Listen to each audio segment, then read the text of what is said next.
এরপর প্রশ্ন হলো, রোজা রাখে কিন্তু নামাজ পড়ে না, তার রোজা হবে কিনা? এর দৃষ্টান্ত হলো ওই ব্যক্তির মতো যে ব্যক্তি পরনের লুঙ্গি খুলে পাগড়ি পরে। অনেক সওয়াব হয়েছে না? সওয়াব হবে কোত্থেকে? উল্টা তো গুনাহ হয়ে বসে আছে, কারণ ফরজ থুয়া তো তোমাকে নফল করতে কেউ বলে নাই। ঠিক একই ভাবে নামাজের গুরুত্ব হলো ওই সতর ঢাকার মতো, এটার গুরুত্ব সবচেয়ে বেশি। রোজার গুরুত্ব বেশি না নামাজের গুরুত্ব বেশি? করে এটা ভালো, রমজান রোজাকে ছোট করা যাবে, এটা ফরজ কাজ, কিন্তু তার চাইতে বড় ফরজ হলো 5 ওয়াক্ত সালাত। আর এখানে উঠার যে গুরুত্ব, ফজরের নামাজের জন্য উঠার গুরুত্ব তার চাইতে বেশি।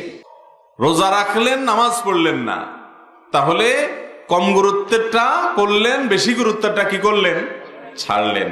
রোজা রাখাও ফরজ, নামাজ পড়াও ফরজ, বরং এটা বেশি বড় ফরজ।